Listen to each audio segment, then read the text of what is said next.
Hello and welcome to Stampscapes Friday Night Live. We're going to try a half-page scene featuring a tree of different seasons here. What we're going to do is we're going to use this large ArtFoamie version of the Winter Ash. I'll probably have it about this height right here. I've done this type of thing before, but what we'll do is we'll do a representation of maybe a change of seasons, or it could represent just time in general, but we'll do a split sky here, and I'll do it on a diagonal, and we'll have kind of night up here and day below with stars and sun like that. And what we're going to do is we're going to divide that up using some clouds like this. I saw an inspiration piece where it was just divided right down the middle, but I thought that wouldn't be quite as dynamic as having some sort of visual movement in a scene, and you create that by having different diagonal kind of structures in your piece. Okay, so the thing that I was wondering here is what color I should do these different sections in, and because I'm stamping this tree over the top of it, and I'll try to create some sort of seasonal type of difference to this tree, maybe from one side to the next. Maybe it's just transitioning and it's in different types of states. I need this to show up, so I can't go too dark in the background. That's just my general thought here. I don't know if I've done like a variation of foliage from one side of a tree to the next before and something like this. I've probably just stamped, things in front of this type of structure, silhouettes of trees and things like that. But this one will be a little bit of a, I don't know, kind of a larger, experiment with this idea here. Hello, Julia. Hello, Bonnie. How are you? Hope you both had a nice week.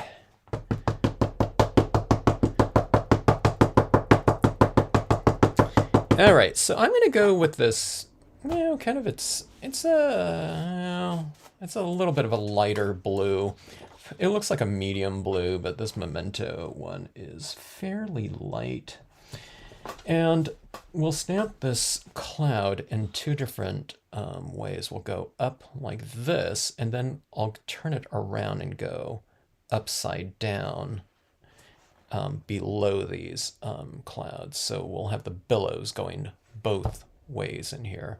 That's pretty light, though. I'm wondering if that's almost going to be too light, but I don't know. Maybe that's what we need to do in order for that tree to show. If I put some green leaves on it, you know what I mean? If you go too dark in the background, then the tree is just not going to show up as much, or the little details in the tree. If I'm going for something like a big solid pine tree or something like that, you can go darker because there's going to be more solid areas, but this one's more of a, besides the trunk area, it's a bunch of thin branches. So, you want to leave enough of a gap in contrast in order for your foreground images to show up against that darkness in the back. Snow and ice, sleet today. Send some of that our way, Bonnie. Yeah, the Memento. This one is lighter than my light blue Marvy, so I thought, maybe we'll go for that. The Marvy is a little bit more. This version of Marvy is the number 10 blue in the Marvy line.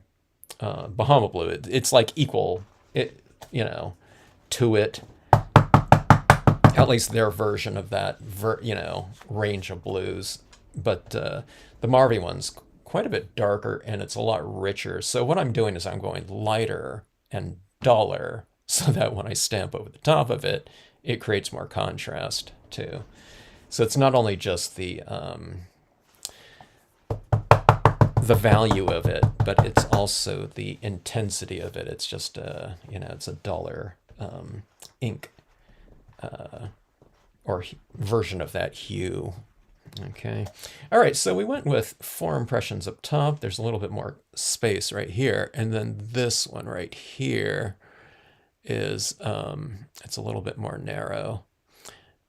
And that's 3 impressions of the cloud underneath. Now, what I was doing is I was wiping off the top portion of this a little bit. I mean, I have those harder lines up there a little bit, but I just kind of mopped it off a little bit up top so that I wouldn't get these harsh, rectangular, or edgy, straight lines up top like that. But like I said, I just did that a little bit. I don't really mind if there's some of it because I'm going to be covering up this top portion up here with the Milky Way, whereas underneath I need it a little bit more delicate with like a sun. It's going to be more of like I thought about going like warm tones down below, but I'm just going to do it like it's a high noon type of sun, without a lot of color, like a sunrise or a sunset type of tone. Rain here in Oregon. Yeah. Send any of that. Send any precipitation down this way to California, especially up in that, that Los Angeles, Pasadena area with those fires. So crazy. Luckily, in San Diego, there hasn't been too much of that type of. We didn't have the winds that they had up that way. Down here, so yeah, but that is a crazy situation up there. All right, so let's see. I just colored my Milky Way blue tones, but I really like to inject some other tones into that, so you can do that with other pads too. You can just tap on there with like a purple or something like that. But I'm going to try to get some additional tones just with some ink, additional dye-based ink right here. So what I'll do is something like, ooh, that one's really juicy right here. This pad's not super juicy right now, so what we'll do is a lot of blending here. Okay, now these, I don't know if you can see it here where I put those. You can see a little bit where I put those streaks of pink like that. Those are really harsh lines. So what I'm doing is I'm going in between it with the blue like this. And then what you do is you blend into those streaks of pink a little bit like that for that watercolory look. Use a big fat brush marker for this type of, purpose. Nothing like a real fine point or something like that, or what they call these days what they call brush tips. These were called brush markers before. They were like a big thick bullet tip type thing. But so you can kind of brush into that, or you can use one of those watercolor pens that have that water in it, and you just kind of blend that way. But see, I'm just kind of blending into some of those streaks in there like that, and then where I get a little pink in here, I'm spreading that around, so it's probably like a violet tone that I'm coloring on here. And then you just kind of go like that, and you see some of that violet, but then after a few strokes like that, you get back to that just the straight blue that's in there. Okay, so let's see, on this one right here, it's a rectangle. I'm going to mop off the edge that I'm going into. I'll just do the entire perimeter because I have clouds top and bottom, or above and below, where I'll stamp this out. Now, I don't know if I really need to, but you could mask this off a little bit, but I think I've wiped off a decent amount down here. I'm wiping it pretty good on the edge right here, okay? And then I'm going into it a little bit like that, so it's removing a little bit less. I'm not even going to bother masking. I'm just going to see how this works out, because I'm going to do a lot of blending of tones on here afterwards anyways. So it's not just going to be this one impression and then that's it, If I'm doing that, then I'm masking. I'm being a little bit more careful about this, but I blend in a lot of colors, so it's not really going to matter. Okay, that's pretty hot there. Okay, so I'll bring up these other tones in here a little bit, more intense, but yeah, I don't know. I'm pretty surprised about that. Okay, let's go with some more of the blue like that. And let's see, I'll go a little bit more. I'm going blue this time first. And then I'll go in with some pinks. Maybe I'll do it on a little bit of a different pattern this time. I kind of went with a streaky thing with diagonals. This time I just kind of did it around this larger star cluster right there. And then we'll go in and blend in again. So it's like blue, pink, and then blue again.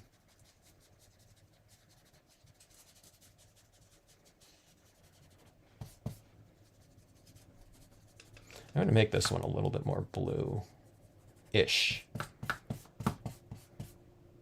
This blue is a lot more intense than I thought it would be, because I think I either diluted it or I used some other type of blue in there to re-ink it before. Okay, let's see.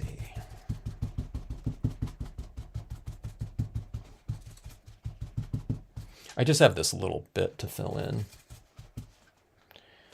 So let's go about that. Oh, it was a lot darker too. So maybe I should have blotted off the edge first a little bit more, but it still blends in pretty decently with those clouds. So we have that right there. All right. And like I said, you blend it in anyway with some of those same tones that you colored that in. Hello, Candy. Last night, snowstorm. Yeah. Ship that over to, especially like Southern California. I think in the future, it's going to be one of those things. There's just going to have to be, I don't know, people need like rain, what do they call it? Catch basins or whatever like that. You know, everyone's going to need like this. You know, when they rebuild those areas, if they, you know, I'm presuming they will, they build these structures, you know, that catches rainwater or whatever, catch basin, and I don't know, it's like gravity fed, you know, when they don't need to have that running all the time, but this one, there was a warning that went out a week before, knowing that those high winds were going to be coming. And, you know, just when those winds are really kicking up, and if there's a fire in an area, people can, I don't know, have this gravity-fed kind of like sprinkler system on their roof, you know, so that it puts out any kind of those flying embers, I would think. And I would think that would help, at least. It might not, you know, there's like 70-mile-an-hour winds, you know, but I would imagine it would help out a little bit. At least, you know, instead of like an entire community going up in flames. But some kind of like, it'd be interesting to see these like large water tanks on the top of every household. But I think it's better than it going, you know, better than what happened. I've seen those types of things. One guy's was on a report, and I've seen this a long time ago. They just have like a, you know, gas-powered pump, and then they just have a sprinkler system that's like on top of their roof and in their yard, and they're just, when those firestorms are going, they just turn that thing on, and you know, it's like a sprinkler system, and it's feeding off of their, you know, if someone has a swimming pool, but one person, you know, saved their house. With one of those types of systems. I've been hearing about those systems for 30 years. All right. Okay, that sun right there is really, really light. I can't even see that. Let's go darker with that one. We'll just go with the same blue here. It's so light that I'm not going to try to hit it exactly over the top of it. And match that up. You don't really need it to, because that's like a, I don't know, it's like a 5% blue or so, you know, gradation of that, or value of that color. Let's see, let's go about, I'll have it in the same area, but if I'm off a little bit, again, it's not going to matter. Okay, that looks good. I think I must have had some yellow on this or green before. I'm talking about on the stamp, and I didn't wash it off because that looks a little bit, it's a little bit like a, I don't know, like a teal maybe. Yeah, send some of that rain. Rain, sleet, and snow, we'll take it. We're down about like 4 inches or so, I think, from the usual yearly average to now, so. We've had some really strong rainy seasons in the past, what is it, like 2 or 3 years, though, in California. But just this fall, it's been really, really dry. Okay. Too many extremes of weather, huh? Yeah, Patty, send some of that snow here. I think our mountains, though, you know, everyone always associates, you know, California with you know, a lot of different locations, but it's usually not the, you know, like the Sierras and the snowy types of terrains. But I think we had snow up in the local mountains. This area that I go hiking at, you know, or used to when I was hiking a lot more.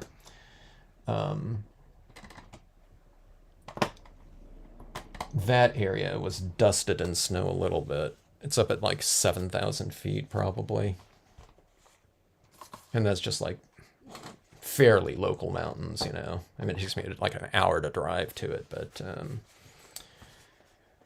I don't know, nothing on the lower elevations. I don't think it even rained. It was probably just like heavy mist or something like that, but up the higher elevations, you know, different types of weather patterns. Okay, so anyway, this is a little bit dark up here for that tree. This is what's going to go over this top of this. So see, I'm going to be covering up a lot of this anyways, that's, you know, that sun right there. So I'm not really worried about kind of my foundation area in the background because this is supposed to stand out over the top of it. So hopefully we'll have some of that lighting maybe showing through this tree. Maybe it would even be cool to do some of those light beams coming out from, you know, the shadows or the background through the tree right here somehow. And that might even layer it a little bit more. Okay, but here's the thing.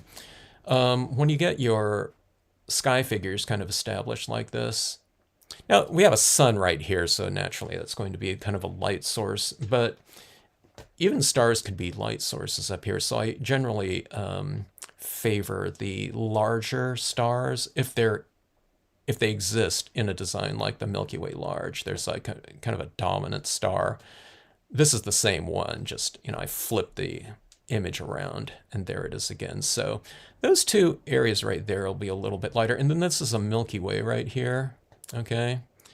So what I'll do is I'll favor those areas. I might not leave them like completely white. Okay. But here's the thing too. Okay. So we'll have, this is the difference right here. Usually you have like, you know, some clouds or something like that. And there's like a light source coming from above. This one's coming from above and below like that. Okay. So this band of clouds in here will probably get a little bit of tone right in here in the middle. And then I'll have it bottom lit down here, these clouds right here. And then we'll have them top lit up here. So it's important not to go like too dark in here, okay? And it's probably not going to be darker than the color that I stamped out those clouds in, which is pretty light, so it's not going to be, we're not going to be doing too much color in those areas. And again, you know, the thing about this, we're stamping all this right here, but it's going to be, hopefully the tree is going to be kind of the larger subject matter of this scene. So let's just see how it goes right here. Okay, so just take whatever your lightest colored blue is. It doesn't have to be the same blue that you stamped it out in, like if you had a, you know, distress ink tumbled glass, that's a really good blue. Something light and airy. Memento, it's the summer sky one. There's a lot of ink in this pad right here, so that's a little bit heavy up there. So I lost some of my clouds, but we'll go about that darkness. I might have to stamp out the cloud darker, because I just kind of lost it, you know, because I stamped it out in kind of this color right here. So I just went over it. I'll show you how that looks.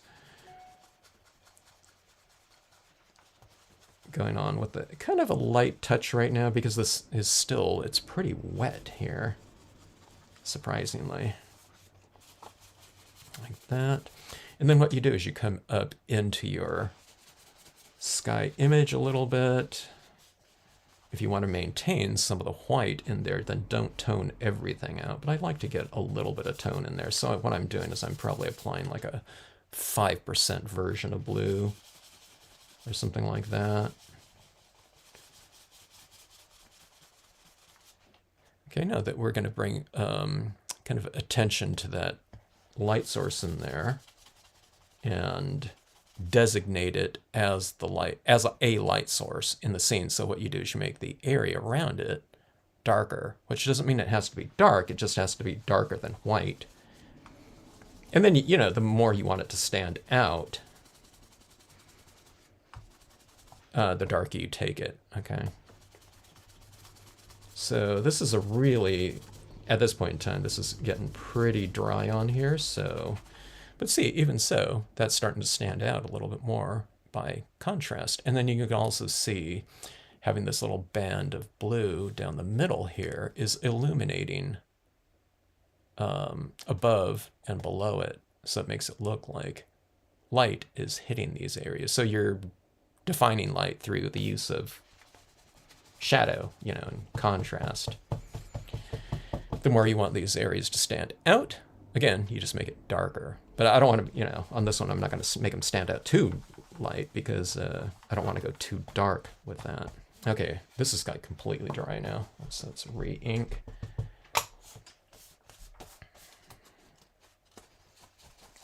Every time you re-ink, kind of apply a little bit lighter at first, okay? Because again, you're applying with kind of a wet, you know, applicator at this point in time, or sponge, or whatever you're using.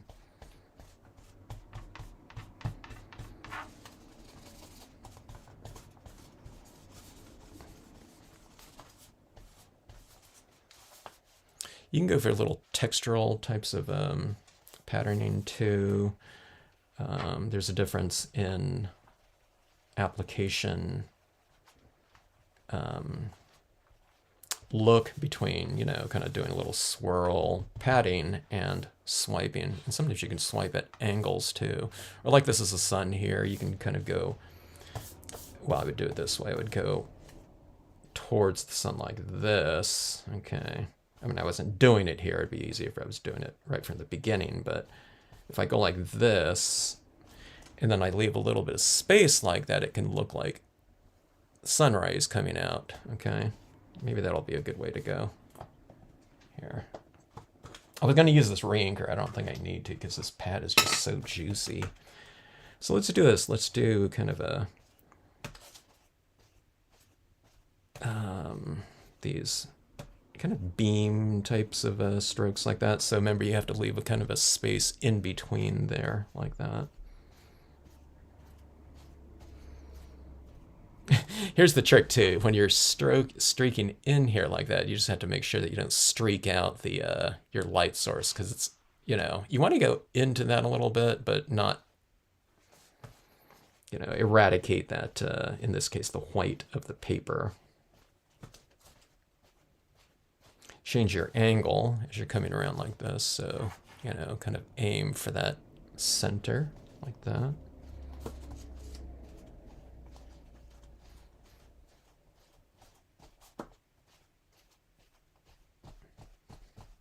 It's a shorter stroke, so it's more of like a little swipe like this, as opposed to this one I have to drag a little bit more. And then I'm coming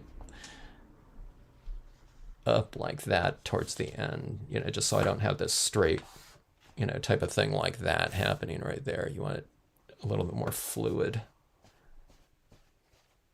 I don't have my angles down great, you know, right here either. But again, this tree is just going to be covering up a lot of that anyway, so...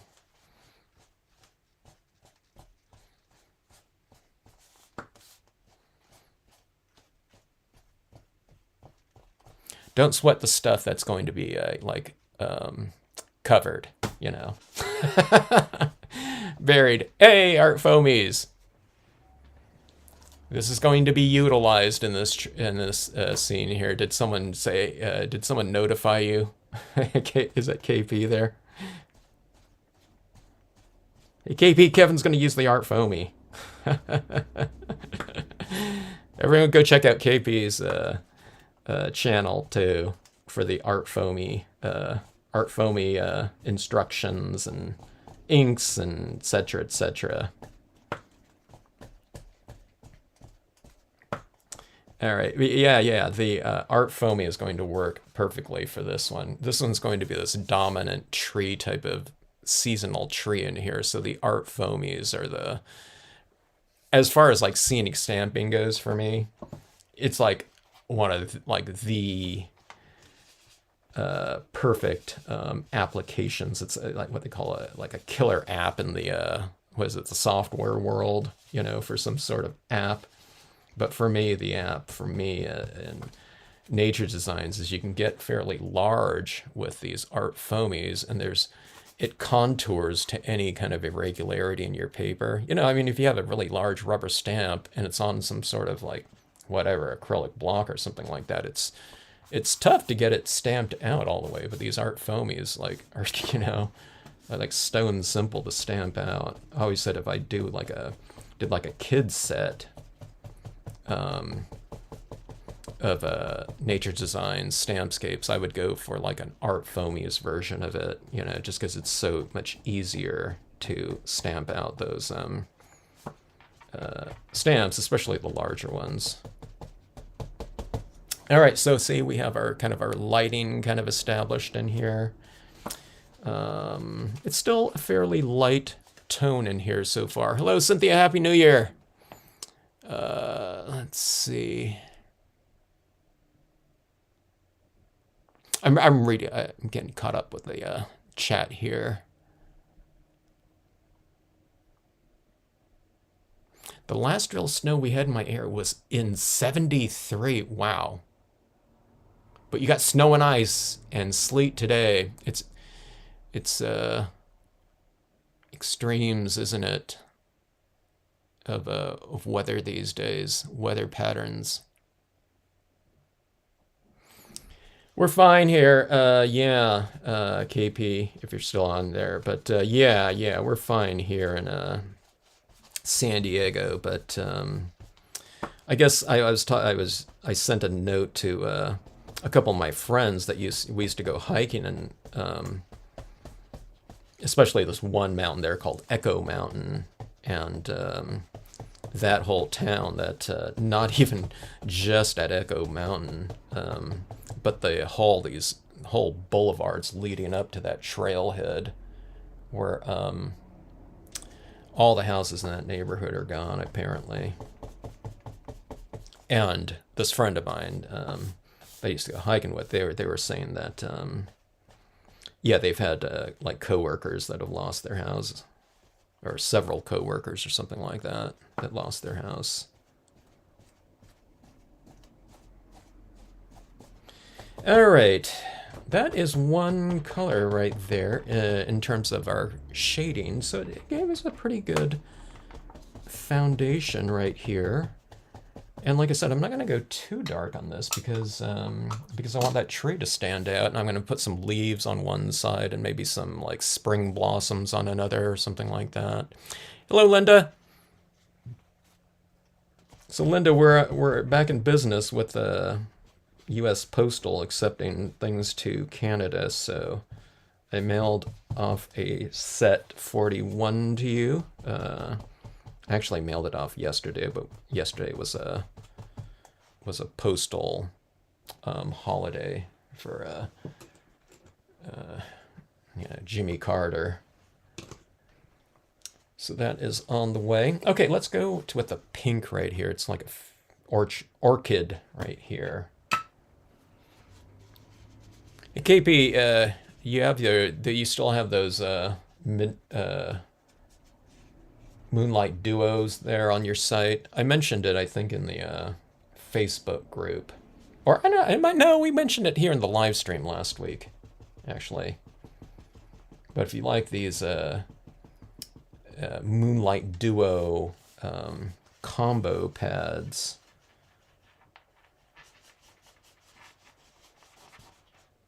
talk to ArtFoamie's USA here. Information. Okay, now watch this. See this right here? We have that purple up here, so I'm bringing it into these areas right in here. And see, I'm just doing it. It's like a 5% version of that violet right there. Okay, and I want it varied. So we'll have a little bit here and there. I think as it moves more into like this area, I'll leave it just pure white. Okay, so it's like this violet toned area for that Milky Way area, and it's casting its light onto the surrounding clouds. Okay, and that color is up there, but I might leave it more kind of neutral down here because maybe I'll add in a little bit of warmth into this area just for a little bit of a temperature variation. Which wouldn't be good if I put like purple down here, so I'm going to leave that all, you know, as just as is right there. And I think that a little bit of a warm tone. I don't want to go, you know, I'm not going to put yellows and oranges or something like that into it, but just a little tinge of like,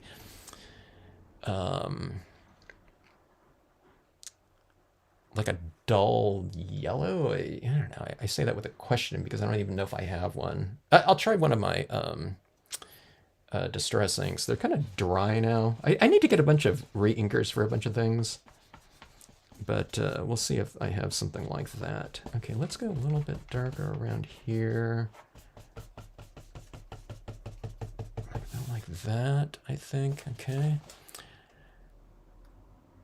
And that looks really weird without anything in here. But remember that, you know, our dominant kind of form is going to be presiding over this entire background. This is just a background here, folks. But, you know, it's like backgrounds, you know, it's the foundation for, you know, what's going over the top of it, unless, you know, something's going to cover it like 90%, which is not. Hello, Bill. How are you? Netta, how are you? Oh. hello in your big TV there.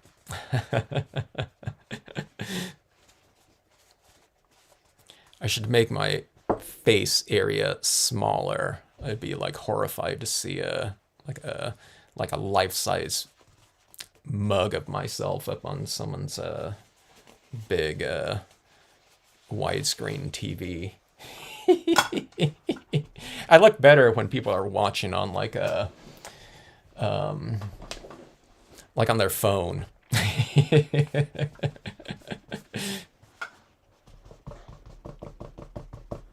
Okay, antique linen. Well, I still got a little bit of that in here. So I just want a little bit of a, you know, like a hint of some tone in here. Now here's where, you know, having like a larger TV, maybe you'll be able to see this more.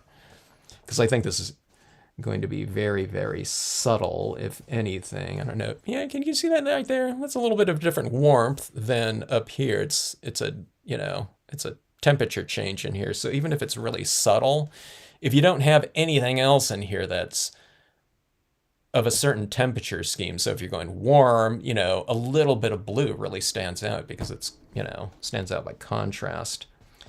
Let's do this right here. I'm just going to put a little bit around that, but I still want that sun to be fairly light, okay?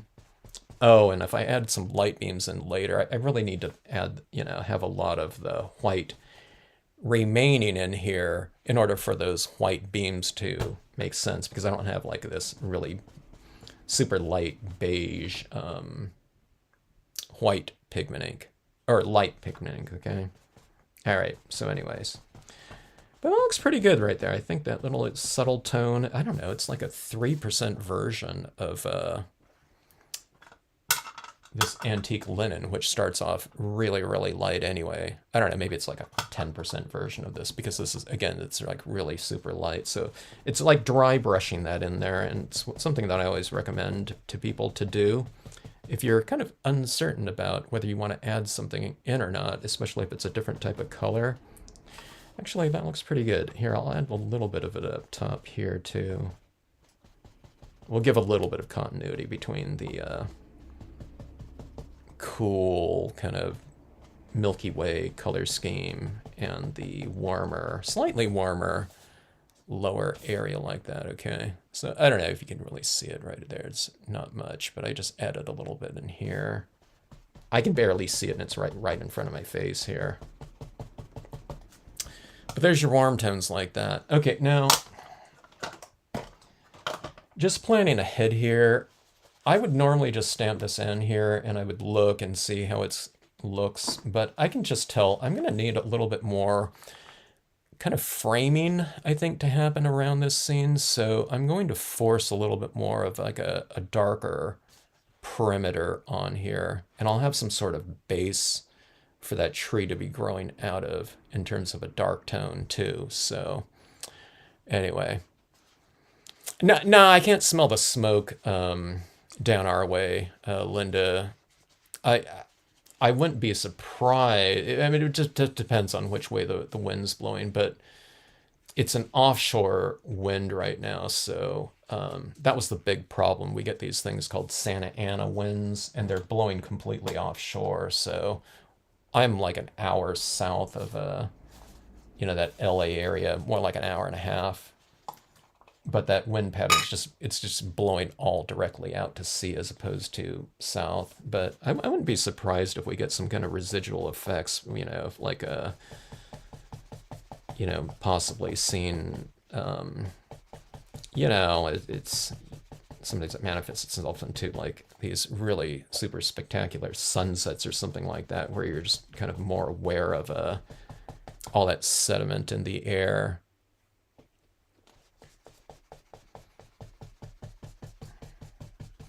But yeah, crazy. I was pretty shocked at seeing that, but it doesn't surprise me though. Just the different things that we've seen over the last, I don't know, what is it, maybe 5-10 years. There was something up in Northern Cal just a few years ago. But that was more of a pine forested type of area.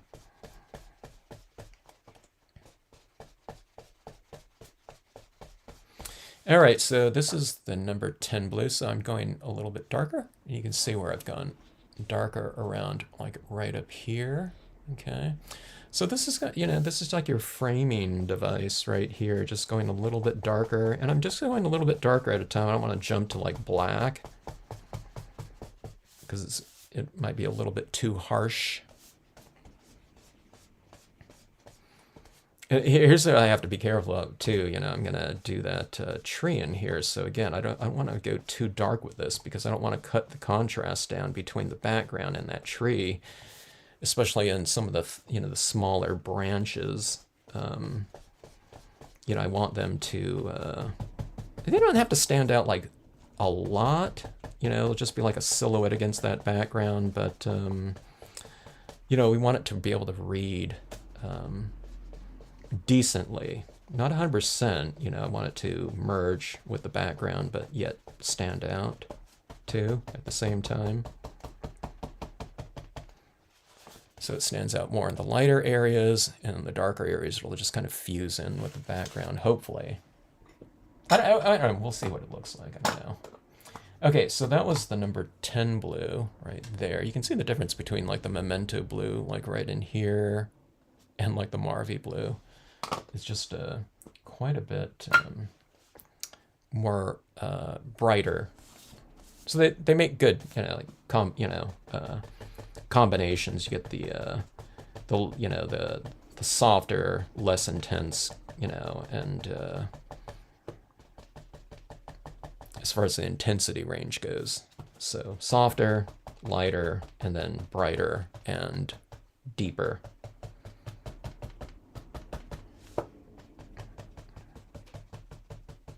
Instead of that color being like all one, you know, your color range being all one note.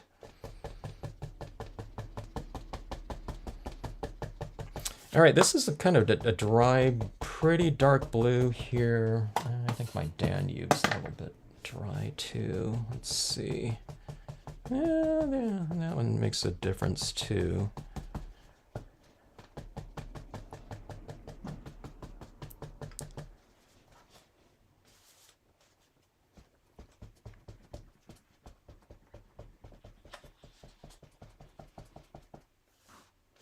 Hello in Tasmania. Anyone in that region right there? Check out Allie's website for all of your Stampscapes needs and classes.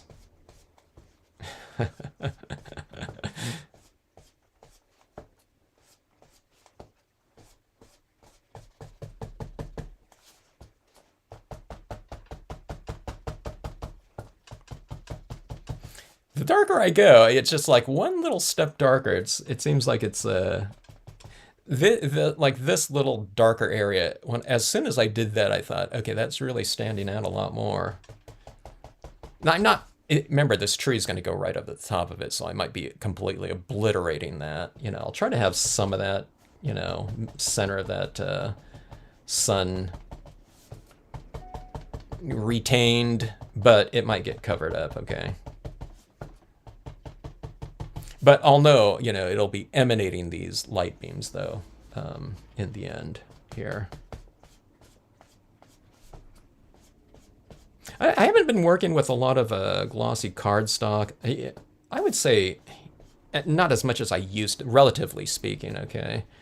But just the way that glossy kind of retains your kind of intensity and, you know, the media on the surface, it's really fun to watch these develop. As I'm doing these too, the base coats to me aren't like the fun part to add into these scenes. It's when you start getting like into these darker tones, it's like,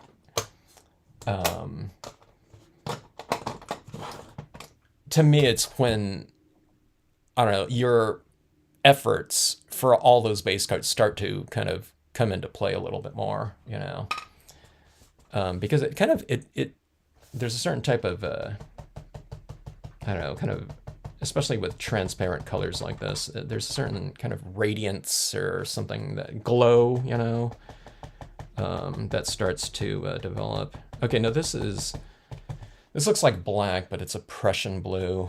If you have Adirondack pads, the eggplant, which is not, you know, like blue, but that one's a good one to use, like in these violet areas like that. Distressing's the denim is like really, really dark. What is that blue? There's a blue one too. That's like super, super dark, no, almost staining too. You have to be careful about the use of it. But I love it though, for that reason, because it really applies nicely. I don't know if this is it right here. I can't even read this color right here. Where are the colors on this? It might be this. Oh yeah. Blueprint Sketch. It's a tough font to read. That Blueprint Sketch is a really fantastic one. It's really great for my purposes. It's often the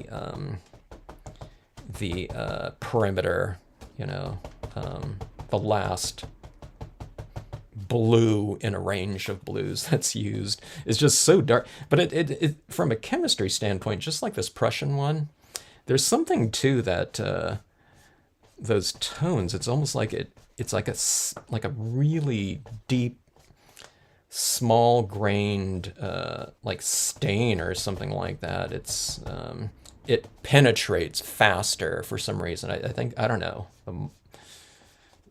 I don't know what it is. The molecules or something like that are smaller in some of these inks than others, so it just penetrates the paper faster even though it seems like it's the same consistency, but it just doesn't act that way.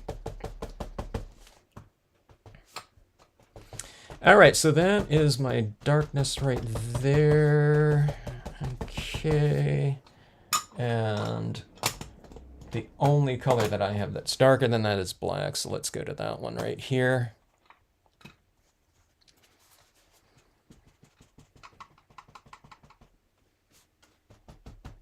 Hope you're feeling well, Bill. You had some medical appointments there, huh?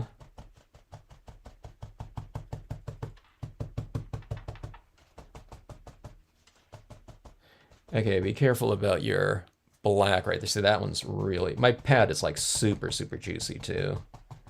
Here, let me use a different part of my... my ink applicator here, my expensive ink applicator. I'm just joking, folks. Just a paper towel here. See, it went really, really dark right there, but because I've added in all these other colors, even though this is cardstock here and absorbent, I can just kind of wipe it off because it's really juicy now, especially on the perimeter area where I'm adding all that tone. Okay, now I just know from experience that if I stamp out something in black, okay, which I'm going to do with the tree, if I don't use a little bit of black around on the perimeter, it doesn't seem like the imagery is quite contained. Now, you don't have to do it as an entire vignette around the entire card, okay? But I'm doing it here because I have a lot of space, okay? But, and it doesn't have to be completely black. It's just like a version of black, so it's like a gray tone like that, okay? And I want to try to blend that in as much as possible, or transition it like that. And let's go here like this. And again, you know, if you want to make it a little bit more of a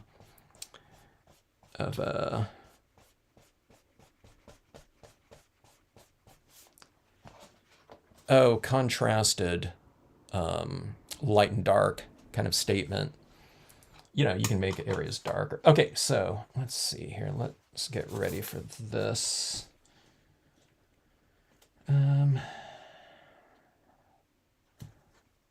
Let's go about like this high right here. So I have about maybe about like I don't know, what is that? 3/5 of an inch or something like that. Let's make this a foundation for this tree to sit on. So I'm just going to use this, the sedge filler stamp. And how about we make it a little bit of a slope like this, or top of the hill type of thing. Like that, okay.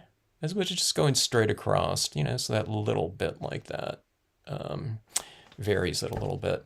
But now let's come into this and tone it in a little bit. It's going to be a little bit too wet, you know, to do that, but let's just get it out of the way. I'd wait for it to dry a little bit normally, but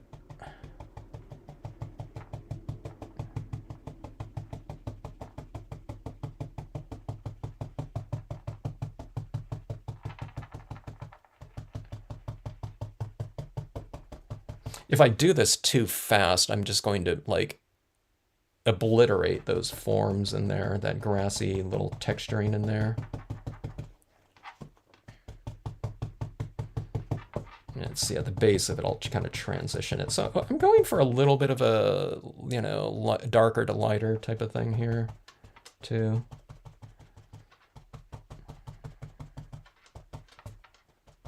And then we'll go darker on the perimeter like this. So it's like dark to light and dark to lighter like that too. So we'll kind of vary it in a couple different directions here. What time is it in Tasmania right now?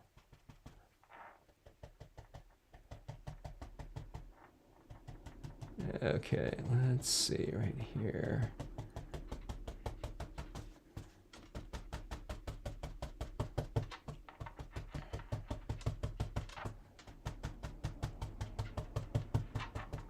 All right, So there's our foundation like that. Okay. And I'm almost tempted to use a thicker ink for this, but it's going to take too long to dry. And I don't want to heat set this if I don't have to. Now this is like dry to the touch, but it's just kind of moister up in these areas, right? So, but yeah, like a brilliance black might give me like a stronger impression of this just because it's thicker ink, okay? But I want to be able to work on this right now with my additional things. I don't know, maybe I'll heat set this print, I'm not sure.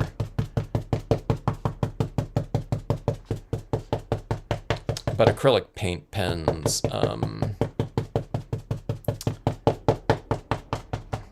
I guess maybe it's that I'll be using on here. And then, like I said, maybe I'll put in some light beams coming through the branches if I'm able to.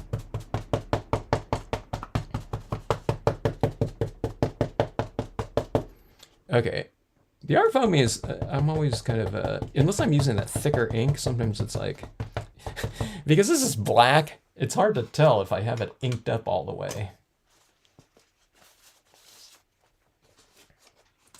All right, let's see here. I'll even it out decently. Let's see, there's that sun.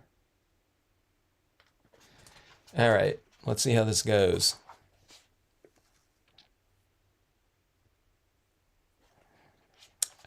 Stamping and holding just to allow that ink to transfer into the moister areas of the card. We get smoke from the forest fires. Oh, several hours away. Yeah. That's probably if those. I think your forest fires were burning weren't they burning like for a month though, Linda? Like those areas in LA or something like that, they were burning like for 2 days or something like that, and the whole thing's like, it's just basically ashes now. So I don't think, we're talking about like I have no idea how many square miles, but it was the hillsides too. But it's not this like ongoing, like smoldering type of thing. It's like rips through an area, then it just kind of moves on.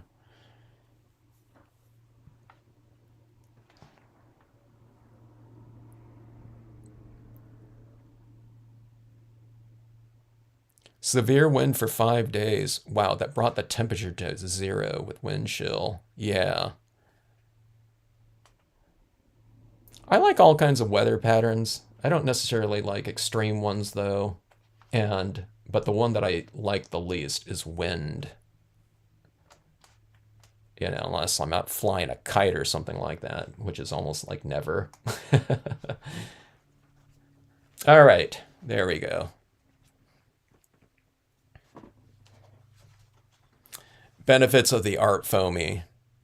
It's like such an easy impression from edge to edge, like the extremes like that. And I wasn't even really applying that much pressure to it. I was just like, keeping my hand on it like that.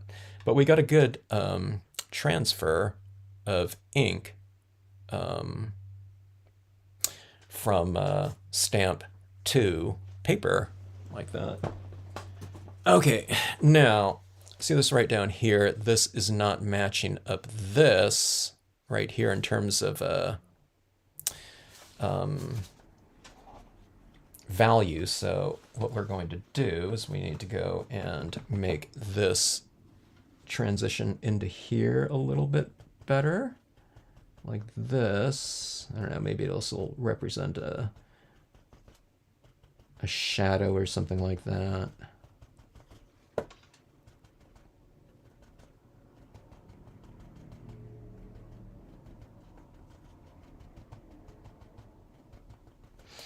All right, so that just kind of blends in like that a little bit more. And just to break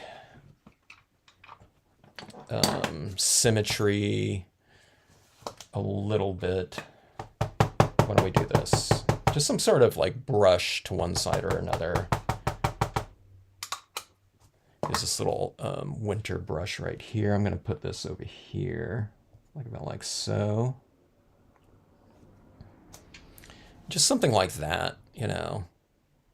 I don't know, we can put something else over here. I don't do this, you know, again, like that here and that there, because then that would like reinforce symmetry, you know. It'd be like too much.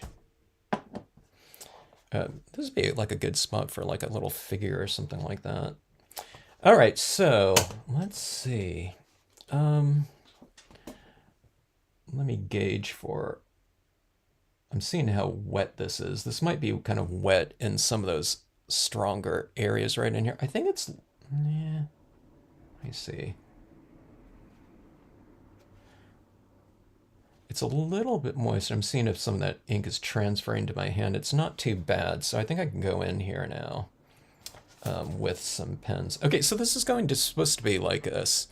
I can't really see the sun as much, so I think I'll have some like those beams coming out here. I think that might be kind of interesting. But let's do this. Let's do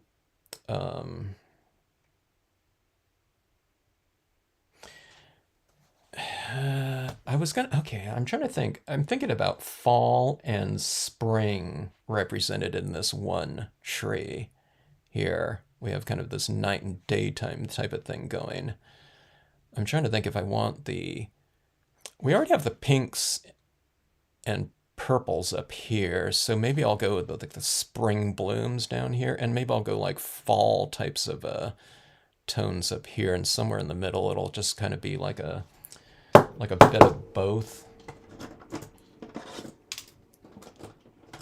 In this inspiration piece that I saw, it was like split right down the middle. There was like some kind of time of day or something like that to the left and one time of day to the right, and it was done vertically like this. And then there was like a direct, you know, very separated left and right version of that tree. I can't even remember what it looked like exactly, but I remember thinking that, okay, when I do it, then I'll do this more of a diagonal type of thing with whatever I try out. It was a little bit too static looking, I thought, just split right down the middle. That's why we did this kind of background thing like that on this one. It's noon and very hot. Send that to some people with all that zero. Who was having that 0 degree wind chill? Send some of that up their way. Hello, Tony. How are you? Hello, Debbie. Yeah, send that to Netta right there. 30 degrees Celsius. Okay. Let's see, a bunny or a fox. Yeah, that would be good. Okay, let's see here. All right, I don't have to worry about this too much. I'm looking at this. I'm kind of like stalling a little bit here just to allow this tree to kind of dry out a little bit. I mean, I do need to shake these pens up, but all right. So if you just joined in, we stamped out the nighttime type of thing below, and there is a sun in there you can't really see, but it's separated by this band of clouds right in here. And I'm gonna try to do this thing. I don't know, I'm kind of, as I'm saying this, I'm thinking, I hope this doesn't look like too dumb. I mean, it's a cool concept. Like I said, that visual is really cool. I just kind of hoping that my version comes out okay, but we're going to try to do this, this tree is going to be more representative, than like a photograph or something like that. It's supposed to represent like time or seasons or whatever. And so I'm going to try to create like a couple different zones on this tree. One, like I said, fall, or it could be spring too. That wouldn't be as like quite a drastic of a change. I would just have some like blossoms in one area and like greens on the other, in both sides, But let's see how this comes out. Okay, so what I was getting at, let's go with the spring types of, seasonal changes on these branches over here, kind of going down below. That'll bring some pinks into here, and that'll give us a little bit of continuity with this top portion up here, which is the, you know, those violet tones, violet pinkish tones, blue tones up top. And I just say that because if I put pink over, you know, like purple, you won't be able to see it as much. So let's do this right here. What I like to do too when I'm doing these types of leaf formations, I kind of like to cluster them a little bit. Because I think the, I don't know, the instinct is to just kind of like spread everything out like perfectly evenly, you know, where these dots are all even. It might have a cool look too, but I just, I don't know. It's something that I'm normally trying to break out of when I'm doing this type of thing. So it's like keeping like a conscious, you know, making a conscious effort of that. Okay, no, I need a little bit of green over here just so it's not like completely of an isolated tone on this side. And plus you see, you know, you see greens, you know, within those fall colored leaves anyways. Okay, so a little bit more dense with grain around this side, a little bit less over this side, and, you know, we'll have the peekaboo kind of color showing through some of the fall tones maybe. That's one value of green. Let's go to, let's vary it a little bit more. I can tell I don't use this green, dark green too often because that little piston thing is, it feels like jammed up in there. I don't feel that ball moving around in this one. Okay, it's mixed anyways. Let's get a little bit of variation in here. This green doesn't even show up against that blue in the background because it's the same value, but we'll get a little bit of color variation, value variation. I guess, yeah, so I'm kind of clustering it a little bit like that. So it looks like this, you know, with some, you know, a little bit isolated, you know, like that. But, you know, I'm kind of going for that type of thing. And it's kind of the same type of thing if I'm doing something like for stars or something like that, or flowers and you know, wildflowers and, you know, like in a meadow or something like that. Otherwise, you know, what I've noticed over the years is, you know, people tend to, you know, we do this type of thing. I don't know if it's in every one of us, but I was watching this video of this comic book inker, and she was saying, I don't know, she brought that up too. It's like, yeah, that's what I, you know, exactly what I was, you know, kind of fighting against. But I don't know, it's something, I don't know what she called it, patterning or something like that.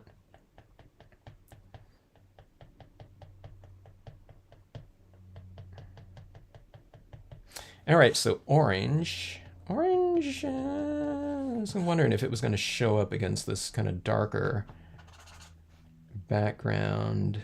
It does a little bit. We'll work from some of these fall color orange tones, yellow. We'll do it from dark to light, okay?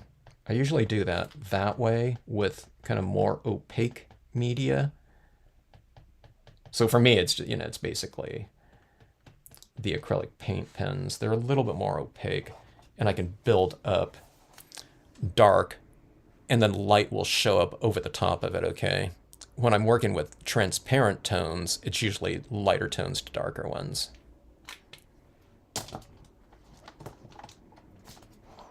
Okay, let's see. Let's go to the yellow.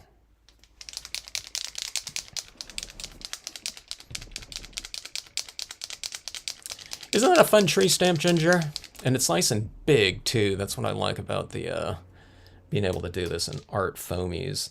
Like this, you know, not too many people are going to be able to stamp out something this big. I don't know, maybe with your platforms, you know, the stamping platforms you could. But it's hard to get that. The one thing about the rubber stamps is that they can maintain more, they can stamp more detail, that you can maintain more detail, if there is detail in the original. But these ArtFoamies just, the ArtFoamie's versions, when you get these large stamps like this, I mean, it's easy in the small stamps too, but especially in the large ones, it's so much easier to stamp out.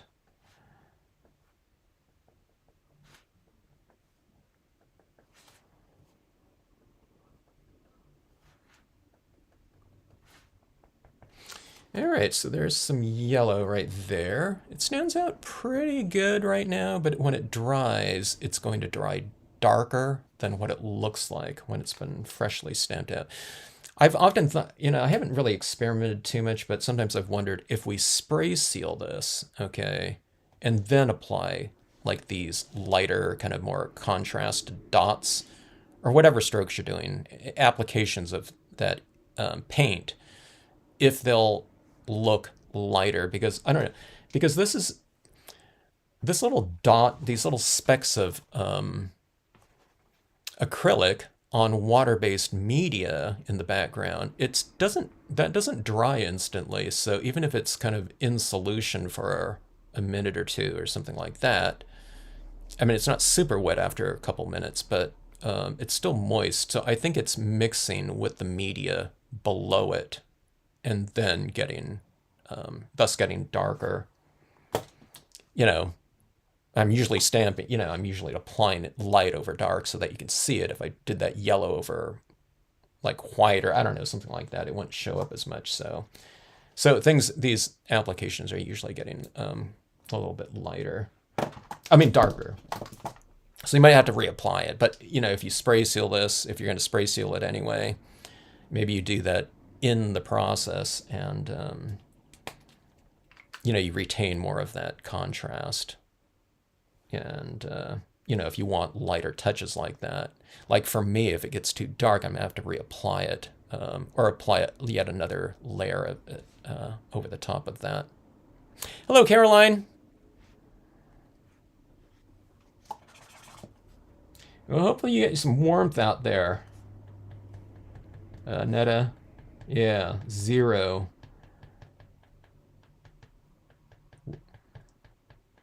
We don't know what that is out here in California, you know, not in Southern California. 0 degrees. All right, so a little bit of blossoms on there. It's kind of subtle. This, you know, this pink isn't like super bright. It's more of a pastel pink. My brighter looking pink in my these pens, it's real watery, so it doesn't show up, so I don't really use it too much. It would show up if I was doing it over white, you know. But for me, scenic stamping, I'm usually not, you know, coloring just, you know, white paper with it, so you know, I barely use it. It's usually like, you know, these types of touches like this. Okay, I'm gonna put some of these like in the wind, you know, like those little blossoms kind of falling off of a tree or something like that. That was the pink like that. Here's a little bit more of a pale violet, you know, so we'll add a little bit of variation. I won't add too much because I can barely see it. And let's do this right here. I don't know, sometimes I don't go for that red because it's just so red, but sometimes I think I need to be a little bit more gutsy, because then when I see photographs of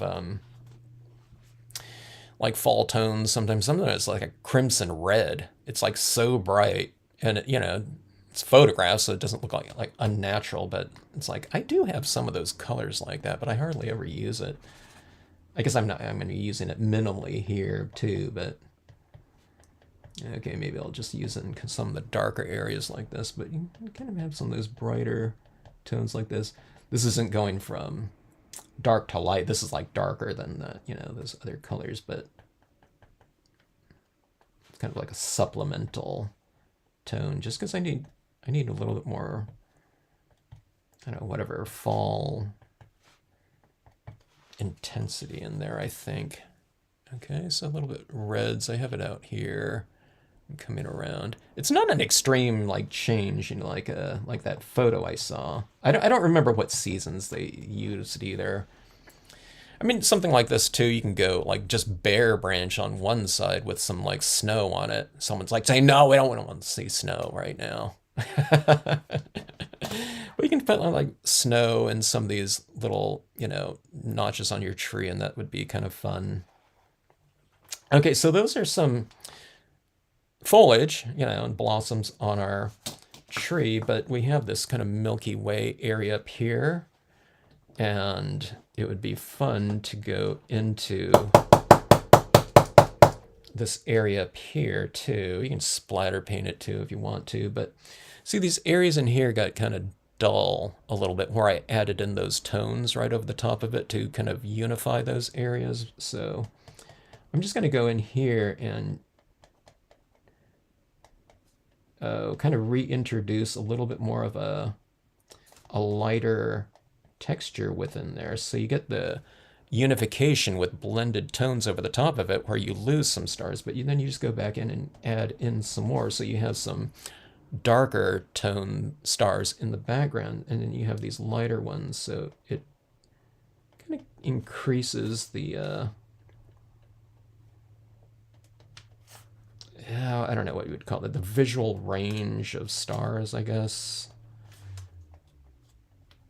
In these spaces, you can go with larger ones like this. You can, it's purple tones, blue tones up there. So you can add in like colored stars up there as well. And that would be kind of cool. Let's see, let's do that. Let's go for let's go for a pink, maybe the pink. Now these are the 0.7 millimeters, so just the extra fine tipped ones. Unless you want to go for some bolder ones, you can go with some bolder ones too. But here's some pink ones. If I went with a light blue, that's kind of what we already have up there. But okay, these are really subtle. I don't think you can see it on your screens. Maybe on that big screen TV. But okay, so anyways, you get a little bit more of these starry patterns right in here, but you can see that right in here, how those white stars really kind of brought out that area in there a lot more. And let's see. What's it? I want some kind of thing in here, like some kind of creature, like a deer or something like that. I think that would help. Okay, so if you're stamping something on here, have them either vertical. I wouldn't have them looking out that way. So like this deer right here, stamped right here, it's kind of going off screen like that. If it's to the right of center, I usually have them going this way. And if it's to the left, then I have them kind of pointing it in like that. Unless you're doing some sort of book, you know, with some sort of visual narrative where you create this, people compelled to turn the page, you know. I usually have them going into the scene. Or, okay, I forgot about this. Let's see.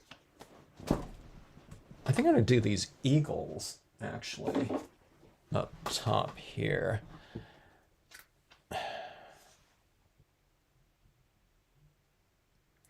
That's really dark up there, but I think these will show up with no problem. Okay, so I might not do that thing below, but let's see. I have these really small eagles on this night sky set. And I think these would look kind of cool, or they can be right over here too. No, let's not do that. I think I want to put like a couple beams coming out here. Or what I'm just going to do is I'm just going to lay down some fog in here. Maybe that would look better. Maybe those beams would look obtrusive. I'm just thinking out loud, folks.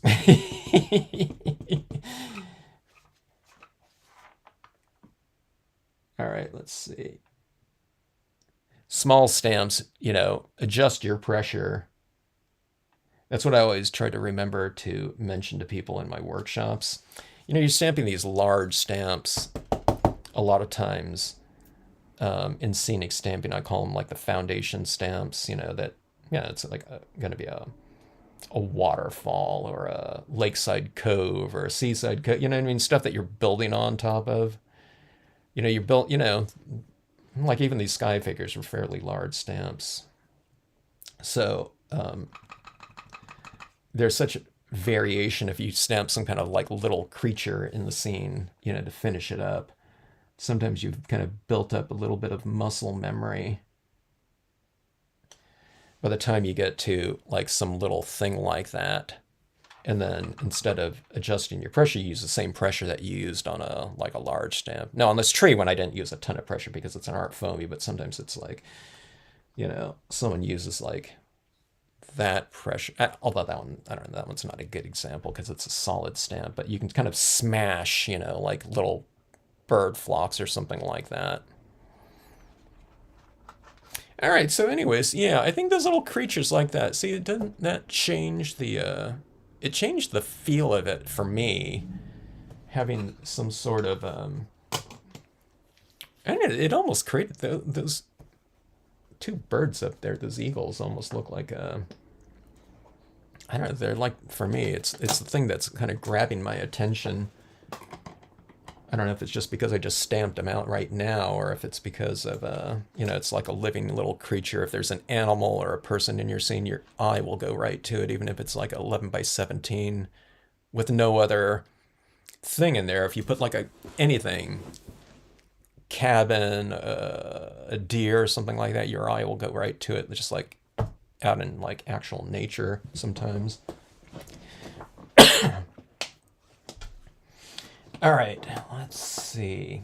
All right, I'm looking at this. I want a little bit more contrast now too. Let's do,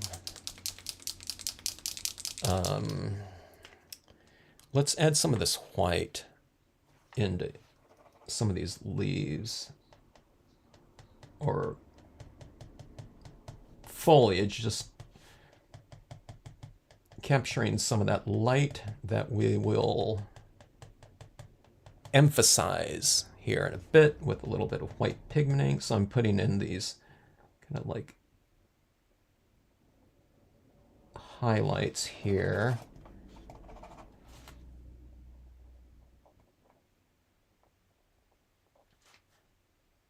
On some of my branches. The light will be coming from right here. So what I did was I just put a little bit of line of white on the side of the branch facing the light. Okay, so it's going to be on, this case, it's the right side or bottom side of some of these branches. You know, it's not something that's standing out like too much because this white is against like a light blue or something like that. But it looks a little bit more dimensional here to me.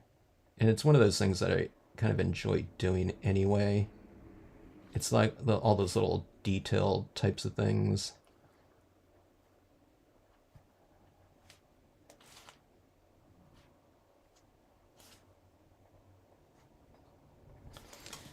So, okay, so a little bit of highlighting just on, well, let's see, right here. We can do it right here too.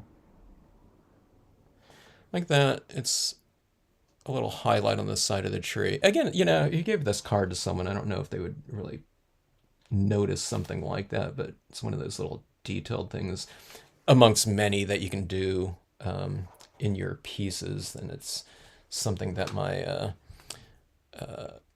art professor used to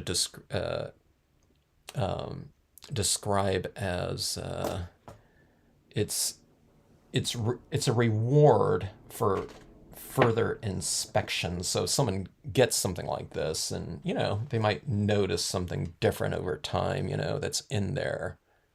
So if they're looking at it closer, again, it's like, okay, there's a subtle highlight in there, or there's a star over there or something like that. Again, you're rewarding them for, you know, kind of looking into it a little bit closer.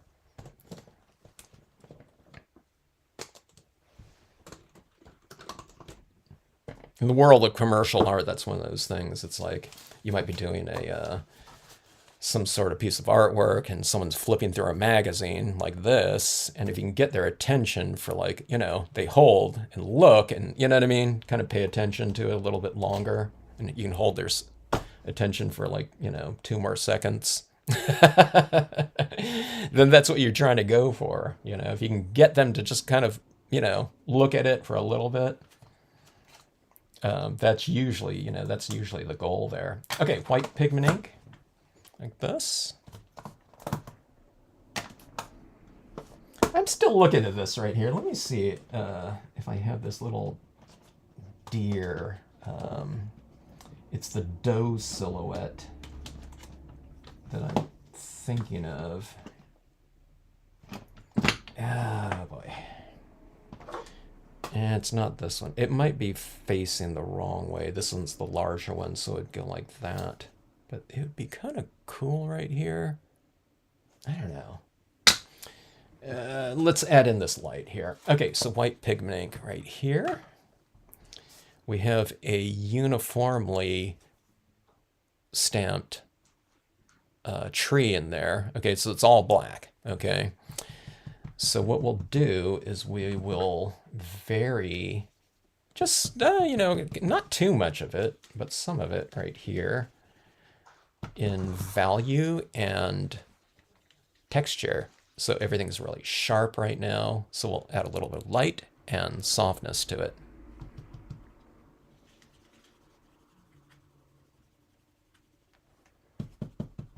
Oh, Sheila, are you at the craft retreat right now? For some reason, I thought it was next week or something like that. But you,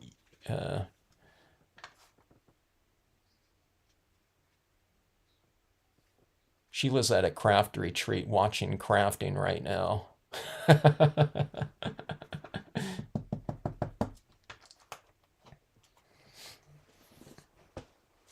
All right. Let's see. I missed some comments up here. Let's see. Yeah, where was that craft retreat anyways? Oregon Coast. What is that around your house then? Where you're doing that, Sheila? That was the northern area, right?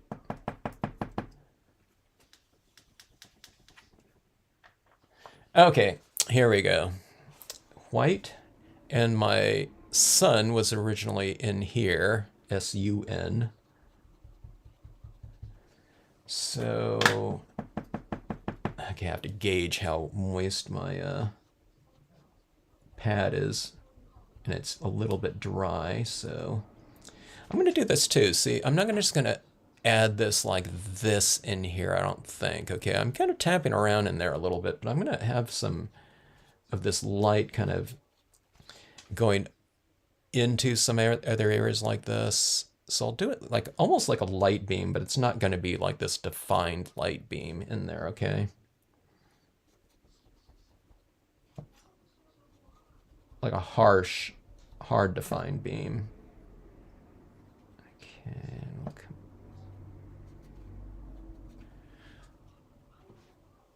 That. Okay, now here's the other thing too. Here's these clouds in the background that are capturing some of that light, okay? I went a little bit harsh right here. It's not like a hard line or anything, but I had so much ink in my paper towel that I added more in there. So I can just come in, I can feather that light out that way, where it did this harsh kind of application in that. So you can reclaim some of the lightness sometimes with this. I don't want to reclaim like a, 8 by 8 inch area or something like that, but these kind of smaller, like this, half-inch transition in there. So, it looks a little bit better like that. And plus now that cloud looks like it's kind of glowing a little bit more with soft light, right?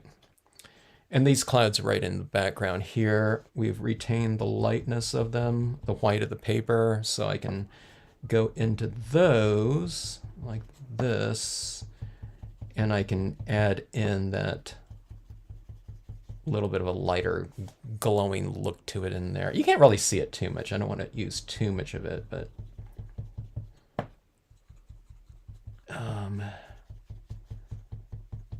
see, just putting this right over some of these branches. See, this tree isn't just so uniform in terms of value anymore. We have these lighter areas in here. So I feel it oscillates it a little bit more in terms of depth.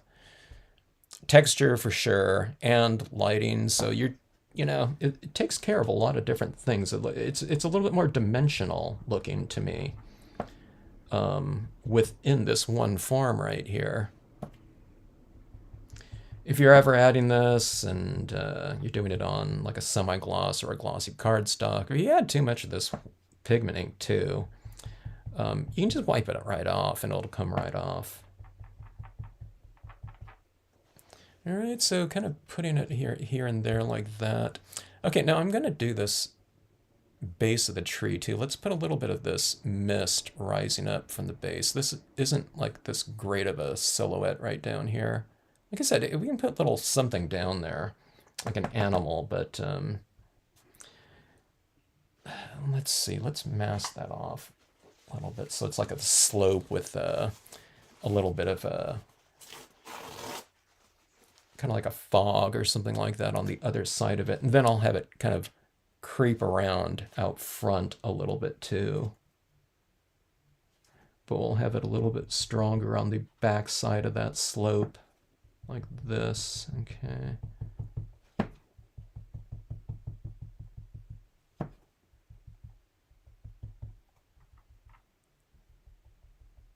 It's always cool if you see like a mountain in the distance or something like that, and it's just like this fog kind of like pouring off the top of it, you know, from the far side.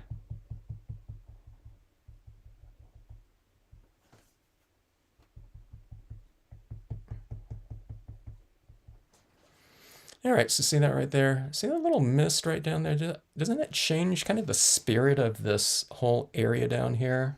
It looks a little bit different to me. From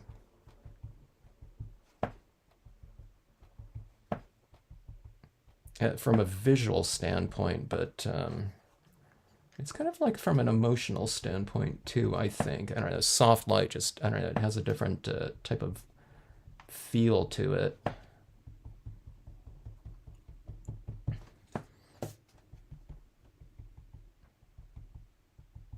And now this isn't quite so, I don't know, kind of monotonous either.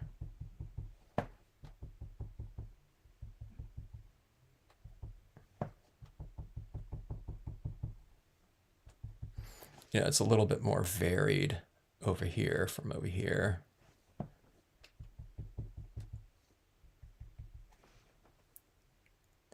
If this side was all winter too and we put that snow on there, that would have been, I guess we could have made this slope a little bit more snow and this side over here like green too, you know, instead of making it all like silhouette like this.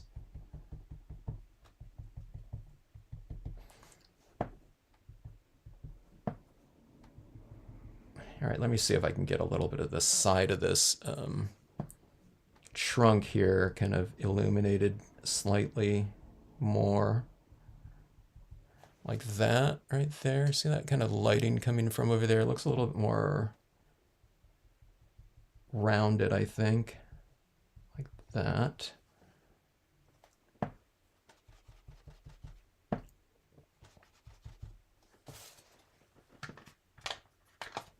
All right, let's put on some, as I was doing this, I thought, you know, it might be kind of cool is to, let's have some like fireflies down here too. We'll put in a little bit more texturing right down on the lower portion. I didn't see the Stacy Parks pieces yet, inks yet, Bonnie. As I was doing that, I put that piece of paper right before this video. I sat down and I thought, oh, I need to take a look at these right here. Yeah, the Encore and the Stacy Park inks. So I'll try to remember to do that after this video right here. Yeah, are those birds fun there, Netta? It just kind of added in. This was like a boring area right here, but now it's like, you know, a pretty significant kind of visual, whatever, draw in this scene, I think. All right, so let's do this right here. So I was thinking this right here, these little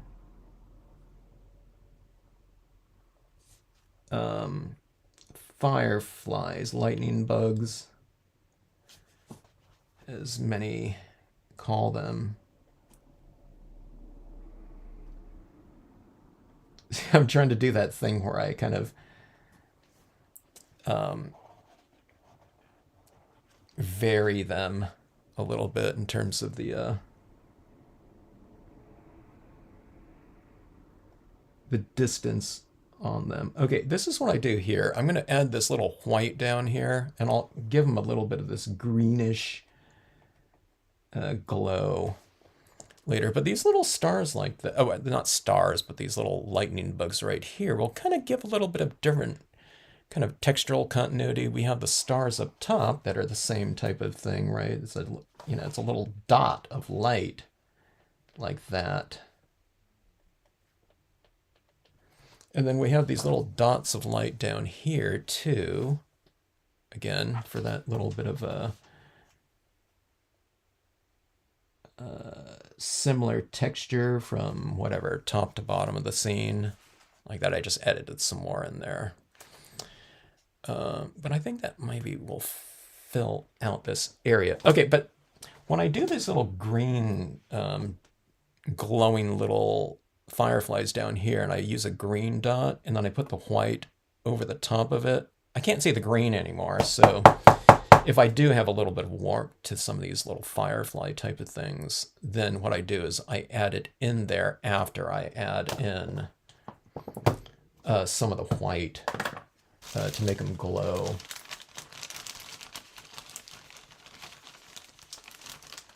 So for your firefly techniques, paint, pigment, paint. White paint, white pigment, green paint. If you make them green, you know. All right, so a little bit of white pigment ink like that, blot it off, you know. Now my pad, it's kind of dry, okay? It's on the dry side. So it's not gonna leave these big blobs of white paint, I don't think. But just kind of lightly dab in there. And then you get that little glowing little dot like that. Isn't that cool? Maybe you don't do it on all of them either. Maybe there's ones that are closer to us or something.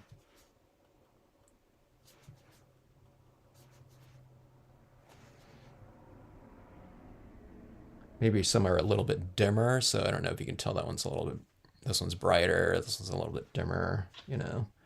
Here's this dot here is a little bit larger, so maybe it's closer to us, so I'll bring that one out. These look great in stars too. Let's do that to a couple stars, okay? So you can see that kind of glowing down there. It's kind of like a little whimsical touch, okay?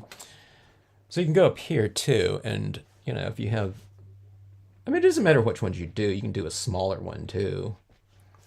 But from a textural standpoint, adding in that softness like that, I mean, it's not that much, it's not a whole lot lighter in these little areas like that. But from a textural standpoint, it really stands out because it's really soft looking up there within a field that, you know, where there isn't anything or as much like that, or if anything, okay? So you see, you know, it's varied in here, you know, along our tree. You have that soft area. The tree's largely sharp, you know, it's just, you know, the impression of that black, but if you vary it a little bit, you really kind of expand on your textural range of your scene. All right, so there's the white down there, and if we want to create a little bit of a differentiation between star and bug, you can go with a little bit of green. I don't think you're going to be able to tell this at all. maybe shows up on you some of your screens if they're like 4K or something.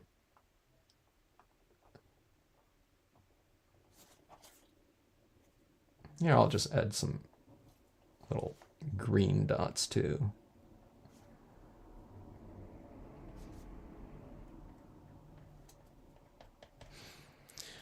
Something like that. All right. Here, let me get like that. All right.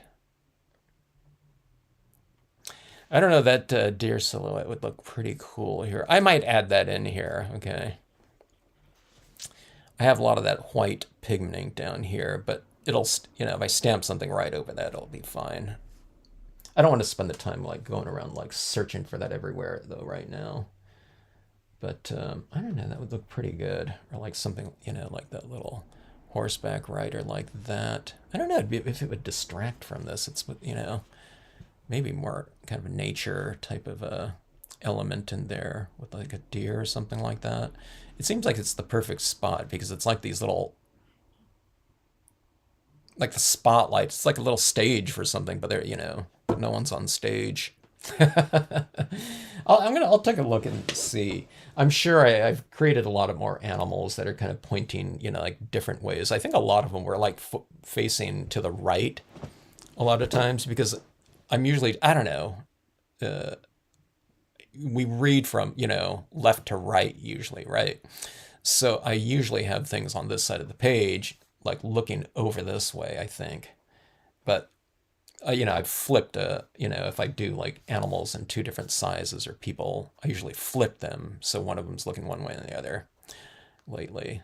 But this would be a good spot for it right here. It's kind of magical. You have all these little kind of lights around the character too. My high school jewelry teacher. That's cool that you had a high school jewelry teacher. Add the little bits for those who looked closer. Yeah, exactly, Ginger. Yeah, it's one of those little things. It's like the thing to you want the kind of the larger statement to be able to be read from a little bit more distant. But then if you look closer, it's like areas to explore and discover. Those secondary types of little things are really fun to add in there. Dorland's wax on watercolor to seal it. I haven't even heard of that. On watercolor to seal it, huh? I'll have to take a look what that is, Bonnie. Is that some sort of like wax? Is that some sort of... It's not a spray-on, then. Are you applying that with like a brush or something like that? Glad you like it, Terry. 9 miles from home. Okay, yeah, because I know you're up there on the coast. I never got around that area. I wanted to see it. I had an uncle that lived in the southern coast of Washington, and when we were traveling up there on a lot of times on Christmas break, I thought I should get over there sometime. We'd fly into Portland, and he lived in Willapa Bay. Is that what it's called? Willapa Bay? I think so. I don't know how far that is from you, maybe a couple hours or something like that. But yeah, in his days, he was a oyster farmer, basically. So, well, not basically, that's what he was. All right. So anyways, the seasonal tree right there. It's not quite extreme. We got the fall tones on this side, more of the little spring blossoms on this side, green and pink on this side, a little bit of green, but mostly the yellow, orange tones on this side. And see right in here, those yellow tones, they look more greenish right now, don't they? So what I might do on this one is I might spray seal this as well, and that'll bring out a lot of the different intensities in here. It makes it look a little bit brighter. And then what I might do is I might hit it again with some of this brightest of yellow. Not everywhere in this. I don't want it to, look crazy. But what this yellow would look like against that greenish tinge right there. It would look like something that's a little bit closer to it. So you'd have a close fall leaf and then a far one. See, this is what this yellow looks like. And I think that's what it'll look like if it's not mixing with those background colors like that. So see, I'm adding this right down here, but those brighter yellows like that they're going to, they'll get darker as this dries right here because this isn't sealed yet. So when you seal these pieces right here, this one's glossy cardstock. I mean, you know, it would look good here too is like a word stamp too. I brought out this, these right here, and this seems like it would be a perfect thing for word stamps in here. It seems like, you know, there's a little bit more of a narrative to this one that with the, you know, nighttime type of thing, the daytime type of thing below. I don't, if you just joined in, there's a sun actually back there, but you can't really see it anymore. But I can add some of these like word stamps up here, but I might do them on a different piece of paper, stamp them out, kind of frame it, and then add some different things right around in here. I think this would be really cool with that. You can stamp it directly on here, but I think it might look better with whatever I've kind of framed this one off in, or mat it, and then do the same thing on the letter, the wording in here. I don't know what I would put. I don't know. Here's like night music. That would be kind of appropriate for up here. You know what I mean? Just something like that. Dream. This is kind of a dreamier type of thing. You got the eagles up here with the stars or something like that. And that might be kind of nice right there. Or right here or something like that. There's autumn leaves here. And I have other ones too, you know, that like that are more star-based or something like that. Starlight, you know. So I might think of something like that and add it into this piece. Seattle for 65. Oh, okay, got it. Yeah. I know someone that, yeah, they lived in Bellingham and they moved down to Newport. I think we were talking about that in another video, but the owners for Stamp-A-Doodle moved to Newport, Oregon. You know, I don't know, what is that? That's a few hours from you, right? But yeah, beautiful area there on the Oregon coast. And I hadn't seen it until a few years ago when we, maybe it's been 10 years at this point in time, but I loved it out there on that couple days. Although it was really cold out on that coastline out there in the summertime, though, when we were there. So it's even colder, I'm sure, in the winter time. It's not a spray you can apply. Yeah, and usually not wax. Okay, you do it with your finger. Okay, yeah. I was wondering if that Bonnie, that sounded like one of those. It sounded like that Judykins one, you know, where you rub it and you seal off with your finger or something like that. When I saw that wax on there, I don't know if the Judykins one is. That's what it just reminded me of, because that Judykins one kind of reminds me of a little bit more of a waxier type of thing. Try my version of this. Yeah, remember, didn't we do this like a while back, Linda, with the like the different seasons? Except I think each piece like represented like a different season, didn't it? Like that, you know, what we're talking about here is I think, or what I'm talking about was I think we did this challenge or something like that.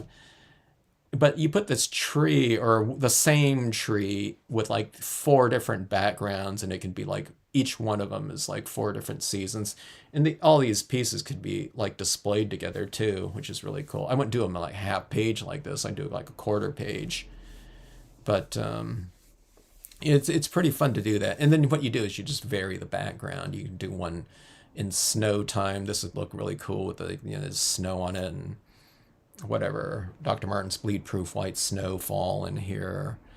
Springtime. I don't know, when do like lightning bugs come out? Is that the springtime or is that summer usually? But you can think of a different, you know, stage of a tree, you know, that might be in summertime. Maybe it's all green leaves, you know, something like this. And then fall, of course, would be really fun. You know, you put those I need to use these again. I'm missing using these modeler's leaves down here.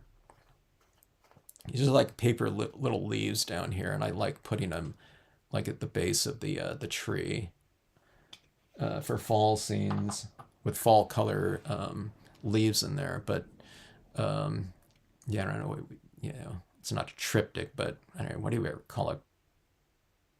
Quartet, But you can do all these different things. It's a really fun way to. It's a fun challenge if you've been doing scenic stamping. You don't even have to be doing it for a while, but we're usually just doing these one, single scenes, narratives or whatever.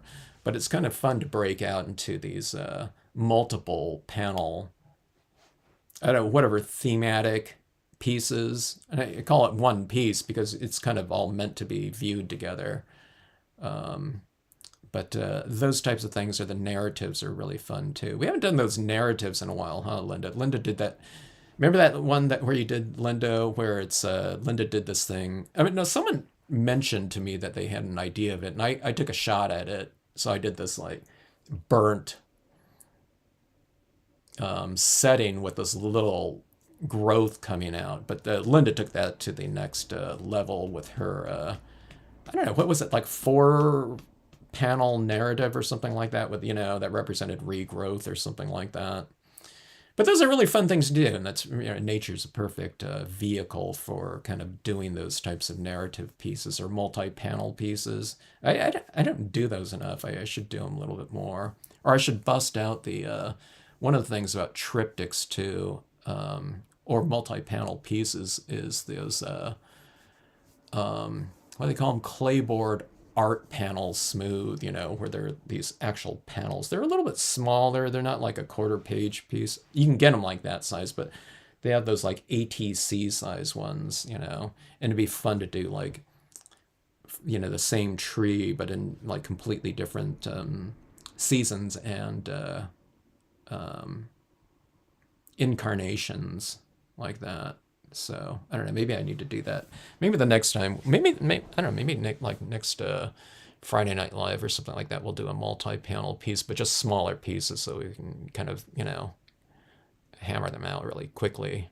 Let's see. Yeah, I don't know. Yeah, maybe I'll do that one. I don't think I've done like a triptych in a live stream before. Okay, south of me, yeah, 60 miles. Okay, that's 60 miles. Okay, is that all that was from you, Sheila? Just an hour, huh? Oh, it's a little bit longer than an hour, huh? Because, I don't know. Driving on, what is that, Highway 1 there, right?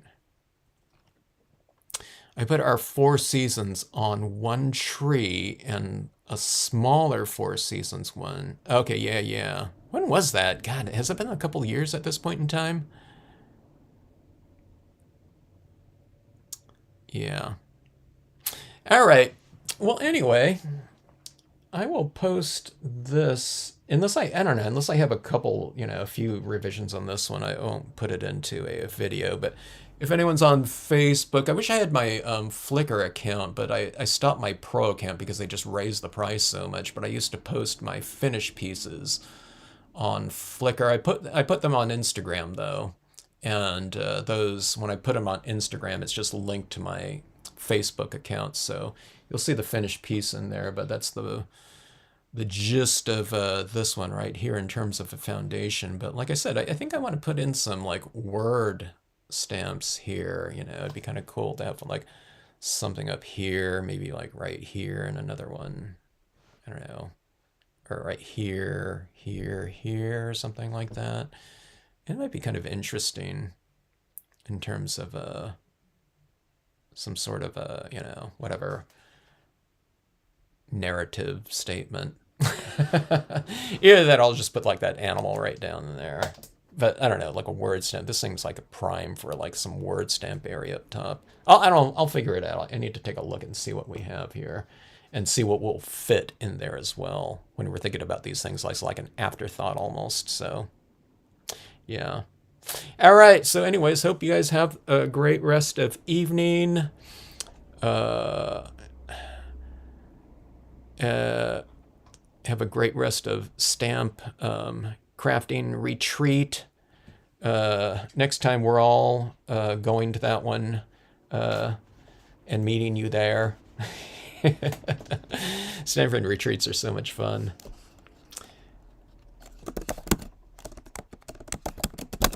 Checking out the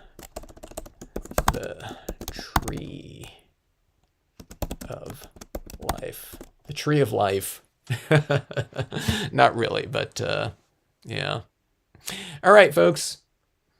I will go out and I'm going to go out and spray this right now because I tend to think that it kind of retains the intensity of the colors a little bit more if you spray seal this a little bit sooner than later.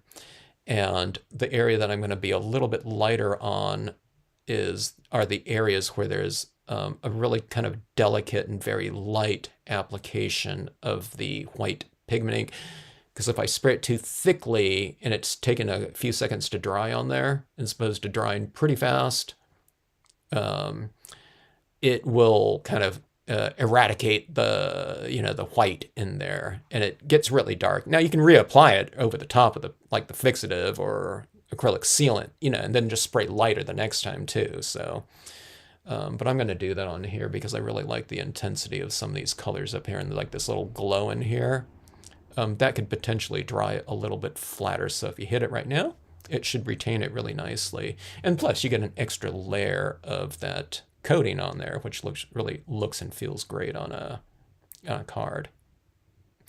All right, folks, have a good night, and hope to see you in the next live stream.